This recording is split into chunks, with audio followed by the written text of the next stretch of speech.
Welcome back to the channel, everybody. I'm Trevor with Maker Experiment, and in today's video, I'm going to show you how to print onto canvas. Let's get into it.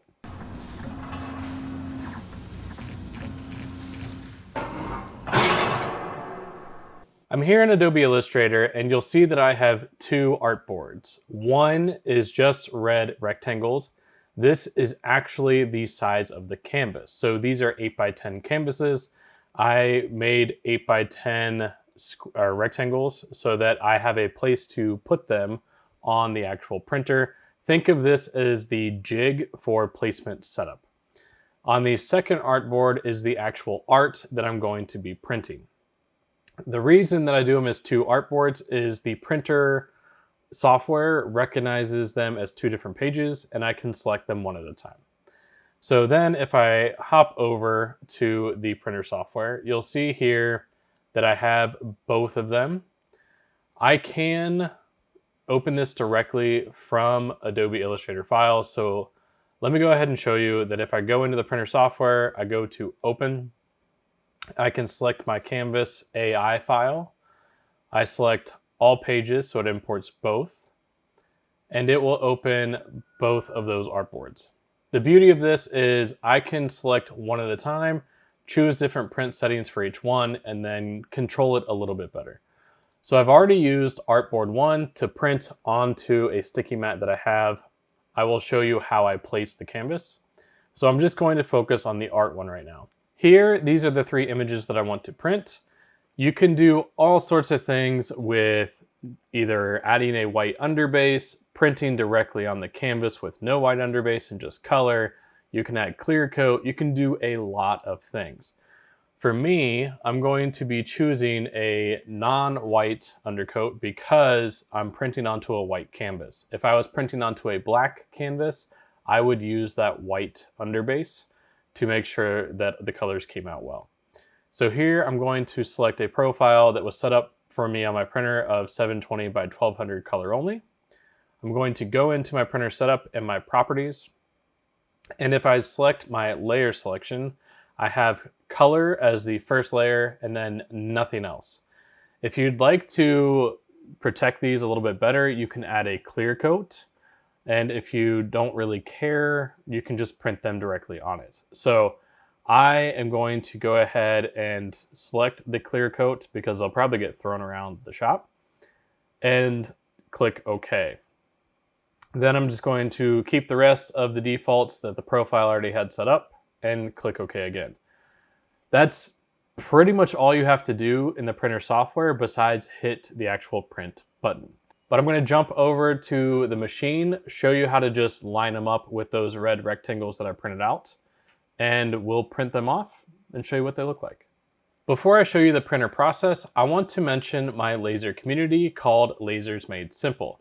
This community is focused on people with lasers as well as other technology that works with the laser, such as the printer, to create new things, share your projects, ask questions. If you're having trouble with something, get some troubleshooting help, and in general, get to meet other laser owners. You can find everything out about this at lasersmadesimple.com/community. I also have a membership where I do group lives and I have access to training that I've been putting together, as well as adding designs to there that you will be able to download and try projects for yourself. You can find information about that at lasersmadesimple.com/membership, and all of that helps fund this channel and what I create. If you're interested in joining either one of these, go to lasersmadesimple.com, and if you don't, totally okay as well.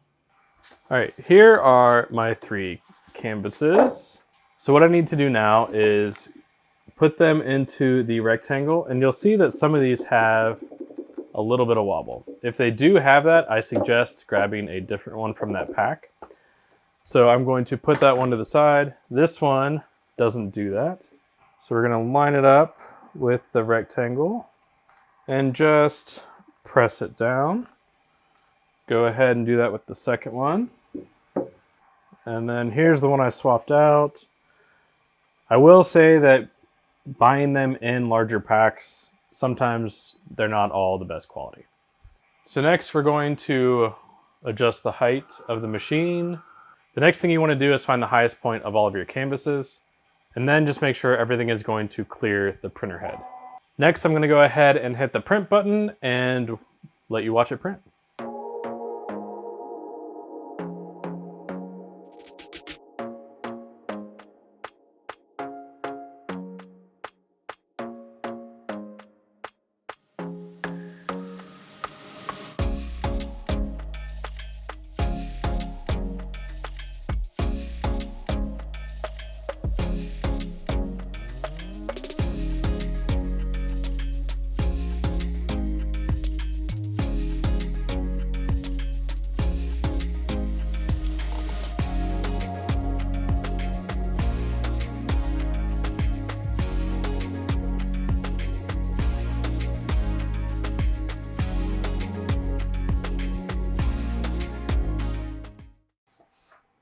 The printer just finished, so let me show you how each one of these turned out.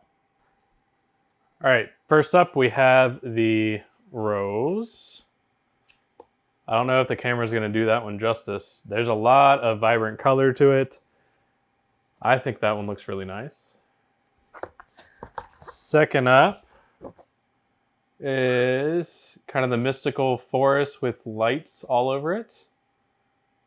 I think that one turned out really cool as well. And then the final one is the retro one, which I like how this one turned out.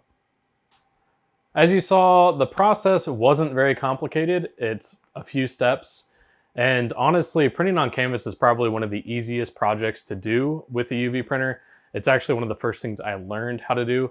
You can go wild with the different things you can do with adding textures or doing undercoats and all that other stuff.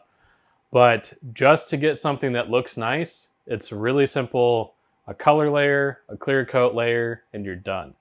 This is a great way to make easy products to sell, especially for things like weddings or to photographers that like to print out their photos for their customers. This is a great product to make on a UV printer.